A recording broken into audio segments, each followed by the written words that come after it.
Hello my dear friends, कैसे हैं आप सब। मैं उम्मीद करता हूं आप सब बहुत अच्छे होंगे।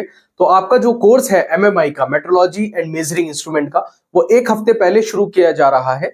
उसका रीजन ये है क्योंकि आप फाइनल ईयर में हैं। मैं चाहता हूं कि जितनी जल्दी आपके कोर्सेज फिनिश हो जाए उतना ज्यादा बेहतर रहेगा, ताकि लास्ट में मैं कुछ और चीजें, कुछ और तैयारी आपकी करा पाऊं। तो इसलिए आपके जो कोर्स है उसको एक हफ्ता पहले शुरू कर रहा हूं। आपकी क्लासेस एक हफ्ता पहले आपको मिल रही हैं। ये 26 से आनी थी, आज शायद 19 है, तो आपको 19 को ये क्लासेस मिल रही हैं। अब देखिए बच्चों, इसमें हमें पढ़ना क्या है, मेट्रोलॉजी एंड मेजरिंग इंस्ट्रूमेंट। ये जो सब्जेक्ट है मेट्रोलॉजी एंड मेजरिंग इंस्ट्रूमेंट, इसको मैं बार बार क्यों बोल रहा हूं, जो सब्जेक्ट का नाम है इसके अंदर ही इसका पूरा जो परिचय है वो छुपा हुआ है। Metrology and measuring instrument, measuring instrument यानी कि किसी चीज को मापने के यंत्र, वो क्या है, मेजरिंग इंस्ट्रूमेंट है। यानी कि हम इसमें ये पढ़ेंगे कि जब भी हमें किसी चीज को मापना होता है तो हमें कुछ इंस्ट्रूमेंट्स की जरूरत पड़ती है। वो कौन से इंस्ट्रूमेंट्स होते हैं, वो मेजरिंग इंस्ट्रूमेंट्स होते हैं। मेट्रोलॉजी क्या है, मेट्रोलॉजी हमें ये बताती है कि हमें किसी चीज को क्यों मापना चाहिए, मापने की क्या जरूरत है ना, क्या इसकी विशेषताएं हैं, वो सभी चीजें हम मेट्रोलॉजी में पढ़ेंगे। तो सबसे पहले जो हमारा चैप्टर 1 है, चैप्टर 1 में हमें जो है वो 5 टॉपिक्स पढ़ने हैं। सबसे पहला टॉपिक है डेफिनेशन ऑफ मेट्रोलॉजी। तो मेट्रोलॉजी की परिभाषा यहां पर हम पढ़ेंगे। मेट्रोलॉजी की क्या परिभाषा है, मेट्रोलॉजी क्या है, ये सब कुछ आपको इसमें पढ़ा हुआ। दूसरा, स्टैंडर्ड ऑफ मेजरमेंट, मापन के मानक क्या है, क्या क्या स्टैंडर्ड है मेजरमेंट के। दूसरा, टाइप्स ऑफ एरर्स, तो कितने टाइप्स के एरर होते हैं, कंट्रोलेबल एरर्स होते हैं और रैंडम एरर्स होते हैं। ठीक है, तो त्रुटियां कितने प्रकार की हैं, नियंत्रणीय और यादृच्छिक युक्त त्रुटियां जो है वो हमारी होती हैं। इसमें हमें डिटेल में इनको पढ़ना है। उसके बाद कुछ इंपॉर्टेंट डेफिनेशंस है जो कि फोर्थ टॉपिक हमारा, जैसे precision, accuracy, sensitivity, hysteresis, response time, repeatability, calibration, uncertainty of measurement, interchangeability. ये आपका फोर्थ टॉपिक हो गया। और पांचवा टॉपिक है स्टैंडर्डाइजेशन एंड स्टैंडर्डाइजिंग ऑर्गेनाइजेशन। तो जो मानकीकरण है और मानकीकरण संगठन है उनके बारे में हमें इसमें पढ़ना है। ये नोट्स बनाने की आपको जरूरत नहीं है, ये नोट्स आपको एमपॉली के टेलीग्राम चैनल से मिल जाएंगे। चैनल पर लिंक मिल जाएगा, अदरवाइज आप टेलीग्राम पर जाकर के सर्च करेंगे एमपॉली 01, तो आपको चैनल मिल जाएगा टेलीग्राम पर। वहां पर आप इसके नोट्स लेक्चर वाइज आपको मिलते रहेंगे, उसको ज्वाइन कर लीजिए। आपको बनाने की जरूरत नहीं है नोट्स, सिर्फ आपको डाउनलोड करने हैं और जो इंपॉर्टेंट पॉइंट्स आपको लगे आप उसको लिख सकते हैं।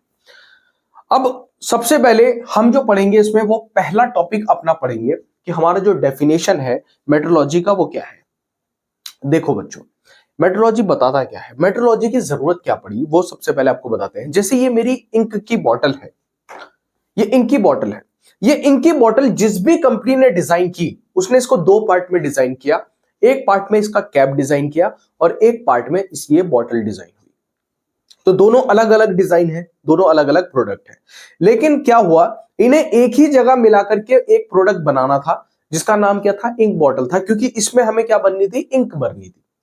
और ध्यान किन बातों का रखना था कि इसमें लीकेज ना हो, क्योंकि आपको पता है कि इंक की अगर एक बूंद भी कहीं गिर गई तो क्या होता है, कपड़े भी खराब कर देती है। कपड़ों पर गिर गई तो कपड़े खराब कर देगी, व्हाइट कपड़ों पर गिर गई तो क्या होगा, कपड़े खराब। तो हमें यह ध्यान रखना था कि इसमें लीकेज ना हो। ठीक है, ये बॉटल इस क्वालिटी की हो कि दबने पर फट ना जाए, इंक बह ना जाए इसमें से। ठीक है, कहीं ऐसा टेम्परेचर पर रखे तो थोड़ा सा टेम्परेचर भी सहन कर ले, एकदम पिघल ना जाए। तो इन सभी चीजों का हमें ध्यान रखते हुए हमने इन बॉटल को डिजाइन किया। अब जो हमारा सबसे पहला जो पॉइंट था वो था कि बॉटल में से इंक लीकेज ना हो। वो क्या था कि ये जो कैप है वो अच्छे से टाइट हो। अब कैप अलग डिजाइन हो रहा है, बॉटल अलग डिजाइन हो रही है, तो क्या कंडीशन थी कि इसकी जो आउटर डाया है वो इसके इनर डाया के बराबर हो। इस तरीके से इसको डिजाइन किया गया और इसके थ्रेड्स इस तरीके से इस पे टाइट हो कि जब एक बार मैं इसको टाइट कर दूं तो ये बॉटल में से इंक ना गिरे। अगर ये गिरती तो क्या होता, फेलियर हो जाता डिजाइन का। तो मेट्रोलॉजी यहां पे क्या हो जाती, फेल हो जाती। यही काम करती है इंडस्ट्रीज में मेट्रोलॉजी, मेजर करने में हेल्प करती है हमारी। ठीक है, अब देखो जब भी कोई प्रोडक्ट बनता है, जब भी कोई प्रोडक्ट बनता है, किसी उत्पाद का निर्माण करने के लिए उत्पाद को कई चरणों जैसे उत्पादन प्रक्रिया, डिजाइन, प्रोडक्शन, निरीक्षण, असेंबली तथा टेस्टिंग आदि के दौर से गुजरना पड़ता है। तो जब भी कोई प्रोडक्ट बनता है उसके कई प्रोसेस होते हैं, उसको कई जो है जगहों से गुजरना पड़ता है। एकदम से एक प्रोडक्ट नहीं बन जाता। सबसे पहले क्या होता है, उसका डिजाइन होता है, उसका फिर प्रोडक्शन होता है, फिर उसका क्या होता है, इंस्पेक्शन, निरीक्षण होता है, उसके बाद उसके असेंबली होती है, सारी चीजों को एक साथ जोड़ा जाता है, फिर टेस्टिंग होती है कि जिस काम के लिए वो प्रोडक्ट बनाया गया क्या वो काम सही से वो कर रहा है।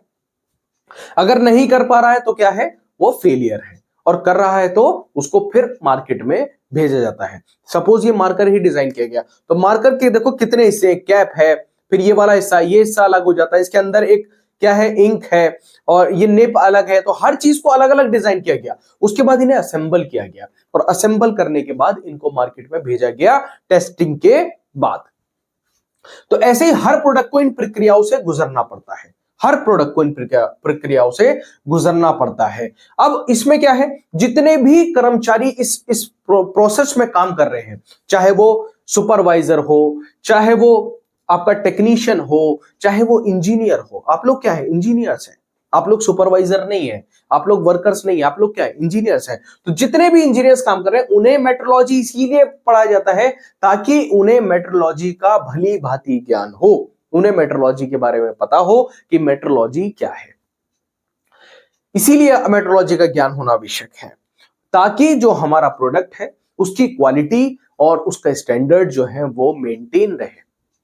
ठीक है, उसका जो स्टैंडर्ड है वो मानकों के अनुसार हो। यानी कि सपोज मैंने एक मार्कर डिजाइन कराया, मैंने आपसे बोला कि सर इंजीनियर साहब आप मेरे लिए एक मार्कर डिजाइन कर दीजिए, तो आप मार्कर का साइज इतना ही रखें कि जब मैं उस मार्कर की मदद से, सपोज मुझे लिखना है मेट्रोलॉजी, तो मैं मेट्रोलॉजी आसानी से लिख पाऊं। यह ना हो कि मुझे इस तरीके से लिखना पड़ रहा है, तो क्या होगा, फेलियर हो गया। आपने इतना बड़ा मार्कर बना दिया कि मैं लिख ही नहीं पा रहा। अब आगे देखते हैं। अब देखो, सबसे पहले उत्पादक को बनाने के लिए जो भी उत्पाद हम बना रहे हैं उसका डिजाइन सबसे पहले बनता है। उसकी क्या बनती है, ड्राइंग बनती है। कैसे, पेपर पे ड्राइंग बनती है, सॉफ्टवेयर पे ड्राइंग बनती है। ठीक है, उसका प्रिंट कर लिया जाता है। प्रिंट करने के बाद हम देखते हैं कि अच्छा हमारा जो प्रोडक्ट है वो बनने के बाद कुछ इस प्रकार से लगने वाला है। 2D ड्राइंग्स भी बनती है, 3D ड्राइंग्स भी बनती है। इस ड्राइंग के निर्धारित मानक के अनुसार बनाया जाता है। अब उत्पाद के सभी साइज को ड्राइंग पर डायमेंशंस द्वारा दर्शाया जाता है। डायमेंशंस क्या होती है, जल्दी से बताइए, डायमेंशंस किसे किसे पता है? जिसे पता है वो कमेंट में लिखेंगे हाँ सर हमें पता था। ठीक है, अब देखो डायमेंशंस क्या होती है कि सपोज मैंने एक रेक्टेंगल बनाया, ये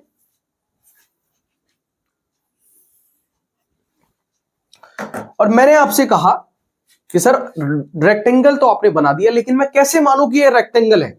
मैंने आपसे कहा था 50 बाई 100 का एक रेक्टेंगल बना दीजिए, तो आपने ये बना करके मुझे दिखा दिया, लेकिन मुझे कैसे पता कि 50 बाई 100 का है? तो आपने कहा ठीक है सर मैं अभी आपको बता देता हूं कैसे ये 50 बाई 100 का है। आपने क्या किया, मुझे बताया कि सर ये जो साइड है हमारी वो 50 की है, और ये जो साइड है हमारी वो 100 की है, और सर ये जो मैंने बनाया है वो रेक्टेंगल बनाया है।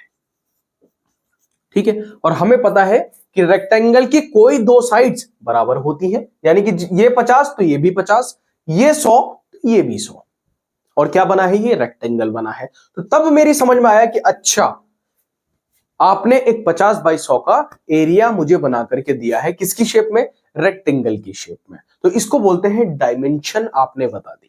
ठीक है, बिना डायमेंशन के कोई भी ड्राइंग पूरी नहीं होती, बिना डायमेंशन के हर ड्राइंग क्या होती है, अधूरी होती है। अब लंबाई को हम किसमें किस किस जो यूनिट्स में दर्शा सकते हैं भाई, मिलीमीटर में भी बता सकते हैं, लंबाई को सेंटीमीटर में बता सकते हैं, इंच में बता सकते हैं, फुट में बता सकते हैं, किलोमीटर में बता सकते हैं, मीटर में बता सकते हैं, है ना, कुछ और यूनिट्स होती हैं अलग, उनमें भी बता सकते हैं। टेम्परेचर को हम डिग्री में बता सकते हैं, सेंटीग्रेड में बता सकते हैं, फॉरेनहाइट में बता सकते हैं। एंगल को जो आपका तापमान हो गया, यहाँ पर एंगल में बता सकते हैं हम। कोण को कम आप किस में, डिग्री में हो सकता है। एंगल किस में बताएंगे आप, डिग्री में बताएंगे। ठीक है, पदार्थ की कठोरता, हार्डनेस, मास इत्यादि, ये सभी चीजें आप क्या है, सबकी अपनी अपनी एक यूनिट्स है, आप उसकी मदद से उसको दर्शा सकते हैं। तो इन्हीं विमाओं एवं निर्धारित मानकों के अनुसार ही किसी उत्पाद का निर्माण किया जाता है। तो यही सब क्या है, ये सब डायमेंशंस है। जैसे मैंने आपसे बोला कि 50 सेंटीमीटर बाई 100 सेंटीमीटर का एक रेक्टेंगल मुझे बना करके दो, तो आप क्या करेंगे, बस 50 के आगे क्या लिख देंगे, सेंटीमीटर लिख देंगे। तो 50 बाई 100 सेंटीमीटर का एक आपका जो रेक्टेंगल है वो बनके तैयार हो गया। अब इसको चेंज नहीं कर सकता कोई भी, तो ये क्या है, अगर इसको चेंज करेगा तो क्या होगा, एरर हो जाएगा। और एरर की गुंजाइश इंजीनियरिंग में नहीं होती। 0.0000001% भी एरर की गुंजाइश इंजीनियरिंग में नहीं होती, क्योंकि क्या होता है, नुकसान होता है। इसीलिए हमें क्या पढ़ाया जाता है, मेट्रोलॉजी पढ़ाया जाता है। अब देखो मेट्रोलॉजी, मेन बात करते हैं मेट्रोलॉजी है क्या। इसको हिंदी में बोलते हैं मापनिकी। मेट्रोलॉजी को हिंदी में क्या बोलते हैं, मापनिकी बोलते हैं।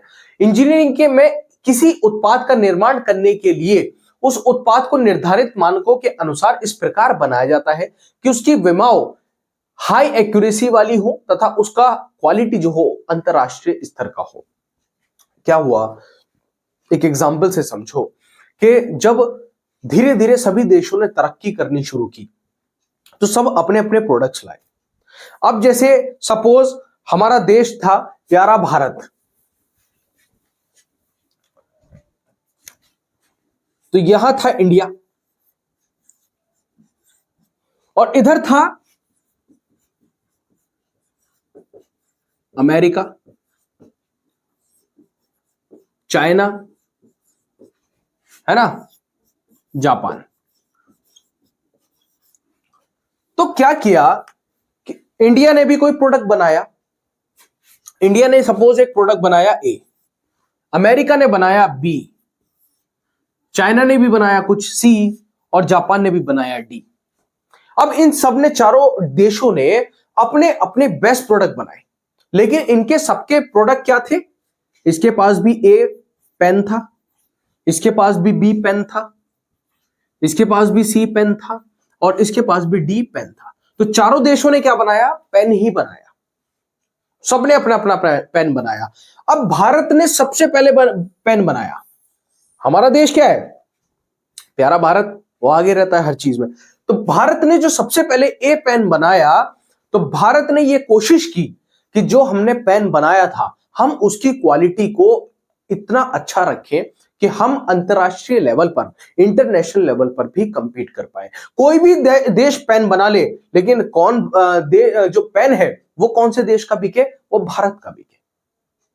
तो भारत ने हमेशा ये कोशिश की कि हमारा पेन बिकता रहे, हमारा पेन क्या बिके, सबसे ज्यादा बिके, क्योंकि उसकी क्वालिटी क्या है, सबसे बेहतर है। तो उसमें क्या इस्तेमाल हुई, मेट्रोलॉजी इस्तेमाल हुई। ठीक है, क्वालिटी क्या थी, सबसे अच्छी थी और हाई एक्यूरेसी वाला था। कि भाई एक ऐसा इंसान था जिसकी राइटिंग बहुत गंदी है, वो भी इस पेन से लिख रहा था, तो उसको भी लग रहा था कि यार मेरी राइटिंग काफी अच्छी हो गई है। कि कहां के पेन से लिख रहा हूं, कि भैया मेड इन इंडिया के पेन से लिख रहा हूं मैं तो। ठीक है, अब वही चीज क्या काम कर रही थी वहां पे, मेट्रोलॉजी काम कर रही थी। तो मापनिकी या माप विज्ञान मेट्रोलॉजी के अंतर्गत हम उत्पाद के माप लेने की सही विधि तथा अति सूक्ष्म स्तर तक मापने की विधि का अध्ययन करते हैं। तो मेट्रोलॉजी में हम ये पढ़ते हैं कि किसी भी चीज को हम किस तरीके से मेजर करें, किस तरीके से मापें, उसको हम क्या बोलते हैं, मेट्रोलॉजी बोल देते हैं। कि सपोज मेरे पास एक यहां पर लाइन है, ये एक लाइन है। अब ये लाइन तो है, मैं क्या समझू कितनी बड़ी लाइन है, तो मुझे पता है कि इसको मैं किससे मेजर करूंगा, स्केल से मेजर करूंगा। मैंने क्या किया, इसको यहां पे सिंपली उठा करके रखा और मैंने पता कर लिया कि अच्छा ये जो लाइन है वो 13 सेंटीमीटर की है। इसको बोलते क्या है, डायरेक्ट मेजरमेंट बोलते हैं, डायरेक्ट मेजरमेंट मेथड। ठीक है, अभी आगे पढ़ेंगे इसको। लेकिन क्या है, मुझे एक मेट्रोलॉजी ने तरीका बता दिया मेजर करने का, क्या है, स्केल से मेजर करना है, तो वो क्या है, मेट्रोलॉजी है।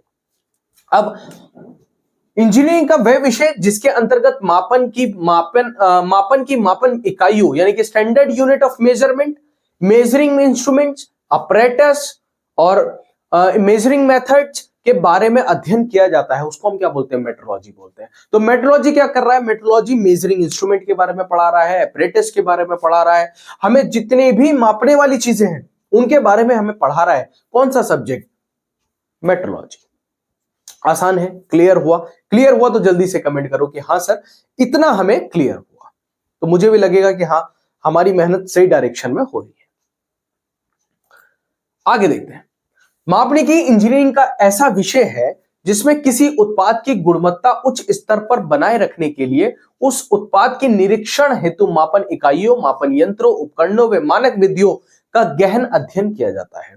तो क्या है कि लगातार इंस्पेक्शन किया जा रहा है, जो भी चीज है लगातार उसका इंस्पेक्शन किया जा रहा है। मास प्रोडक्शन भी हो रहा है तो उसका इंस्पेक्शन किया जा रहा है, ताकि हमें यह पता चलता रहे कि जो प्रोडक्ट हम बना रहे हैं वो सही प्रोडक्ट है या नहीं है, उसमें कोई कमी तो नहीं है। वही क्या है, मेट्रोलॉजी है। क्लियर? आगे देखते हैं। अब स्कोप क्या है मेट्रोलॉजी का वो देखते हैं। मेट्रोलॉजी का स्कोप 5 चीजों में मेनली है, 5 चीजों में है मेनली। सबसे पहले इंस्पेक्शन में, निरीक्षण के लिए सबसे ज्यादा मेट्रोलॉजी का इस्तेमाल किया जाता है। दूसरा, मैन्युफैक्चरिंग प्रोसेस को कंट्रोल करने के लिए, जो हमारी उत्पादन प्रक्रिया है, प्रक्रम के नियंत्रण के लिए हम किसका इस्तेमाल करते हैं, मेट्रोलॉजी का इस्तेमाल करते हैं। तीसरा, for measurement of different parameters, तो डिफरेंट पैरामीटर्स को मेजर करने के लिए हम किसका इस्तेमाल करते हैं, मेट्रोलॉजी का इस्तेमाल करते हैं। तो विभिन्न प्रचालों के मापन के लिए भी किसका इस्तेमाल हो रहा है, मेट्रोलॉजी का इस्तेमाल हो रहा है। उसके बाद फोर्थ पॉइंट आता है आपका, for maintenance and calibration of measuring instrument, तो मापन यंत्रों के अनुरक्षण एवं अंशांकन के लिए भी किसका इस्तेमाल होता है, आपका मेट्रोलॉजी का इस्तेमाल होता है। और अलाइनमेंट ऑफ मशीन टूल, जो मशीन टूल्स हैं उनके अलाइनमेंट का भी इस्तेमाल करने के लिए मेट्रोलॉजी का इस्तेमाल होता है। क्योंकि देखो जिस चीज से आप माप रहे हो उसका भी तो ठीक होना जरूरी है। अगर मेरा स्केल ही ये टेढ़ा होगा, सपोज ये स्केल सीधा ही नहीं, ये टेढ़ा स्केल है, तो ये जो लाइन में मेजर कर रहा हूं ये 13 सेंटीमीटर की जगह 15 सेंटीमीटर बताएगा, तो 2 सेंटीमीटर का एरर आएगा, और एरर की गुंजाइश इंजीनियरिंग में है नहीं, तो इसका अलाइनमेंट भी होना जरूरी है। ठीक है, जैसे गाड़ी का अलाइनमेंट हम लोग करते हैं, क्यों करते हैं गाड़ी का अलाइनमेंट, इसीलिए करते हैं ताकि जब हम रोड पे चले और स्टीयरिंग हम अगर छोड़ भी दें तो हमारी गाड़ी सीधी चले। अलाइनमेंट खराब होने से क्या क्या होता है, गाड़ी अपना टायर वियर कर देती है, सस्पेंशन खराब हो जाता है ना, गाड़ी इधर उधर भागती है, एक्सीडेंट होने के चांसेस हो जाते हैं। तो इसीलिए क्या करते हैं हम लोग, अलाइनमेंट करते हैं ताकि हमारी गाड़ी सीधी चले। तो इसीलिए अपरेटस का भी अलाइनमेंट किया जाता है, ताकि जो आपका अपरेटस है वो सही वैल्यू आपको निकाल करके दे, एकदम एक्यूरेट वैल्यू निकाल करके दे। क्योंकि हमें कौन सी वैल्यू चाहिए, हाई एक्यूरेसी वाली वैल्यू चाहिए। क्लियर हुआ? अब ये जो पॉइंट्स हैं आपके कि इंस्पेक्शन के लिए इस्तेमाल किया जा रहा है, अभी रुकिए, इंस्पेक्शन के लिए इस्तेमाल किया जा रहा है, मैन्युफैक्चरिंग प्रोसेस के लिए इस्तेमाल किया जा रहा है ना, ये आपका डिफरेंट पैरामीटर्स को मेजर करने के लिए इस्तेमाल किया जा रहा है, कैलिब्रेशन के लिए इस्तेमाल किया जा रहा है, और अलाइनमेंट के लिए इस्तेमाल किया जा रहा है। सबसे पहले आप 5 इन पॉइंट्स को अच्छे से याद करें कि हमें इंस्पेक्शन के लिए जो है इस्तेमाल करना है मेट्रोलॉजी का, कंट्रोल मैन्युफैक्चरिंग प्रोसेस को कंट्रोल करने के लिए इस्तेमाल करना है, ठीक है, डिफरेंट पैरामीटर्स को मेजर करने के लिए इस्तेमाल करना है, ठीक है, कैलिब्रेशन मेजरिंग इंस्ट्रूमेंट का कैलिब्रेशन और मेंटेनेंस के लिए इस्तेमाल करना है, और जो मशीन टूल्स हैं उनके अलाइनमेंट के लिए भी मेट्रोलॉजी का इस्तेमाल करना है। तो आज हमने अच्छे से ये पढ़ा कि मेट्रोलॉजी क्या है। तो मेट्रोलॉजी क्या है, मेट्रोलॉजी हमें तरीका बताती है किसी भी चीज को सही से मेजर करने का, ताकि हम उस चीज को ठीक से मेजर कर पाए। क्लियर हुआ? अगर क्लियर हुआ तो जल्दी से लाइक कर दो, और प्लीज आप लोग सपोर्ट कीजिए ताकि मैं इस कोर्स को पूरा डिटेल में आपको पढ़ा पाऊं। और इस सेमेस्टर का आपका एक और सब्जेक्ट है सीएनसी, मशीन्स एंड ऑटोमेशन, वो सब्जेक्ट भी कंप्लीट चैनल पर अवेलेबल है, आप उसको भी पढ़ सकते हैं। उसके नोट्स एमपॉली के टेलीग्राम चैनल से आपको मिल जाएंगे, तो वो भी आप कंप्लीट पढ़ सकते हैं। 2 सब्जेक्ट्स आपके 6 सेमेस्टर के हो गए हैं, मेट्रोलॉजी एंड मेजरिंग इंस्ट्रूमेंट, और सेकंड हो गया सीएनसी। तो आप लेक्चर को ज्यादा से ज्यादा शेयर करें अपने कॉलेज ग्रुप्स में, व्हाट्सएप ग्रुप्स में, अपने फ्रेंड से, ताकि वो लोग भी पढ़ पाए, अच्छे से सपोर्ट करते रहे, प्यार करते रहें। तो बच्चों मिलते हैं अपने नेक्स्ट लेक्चर में। अगर नए हैं आप तो प्लीज चैनल को सब्सक्राइब करें। तो बच्चों मिलते हैं नेक्स्ट लेक्चर में, तब तक के लिए जय हिंद।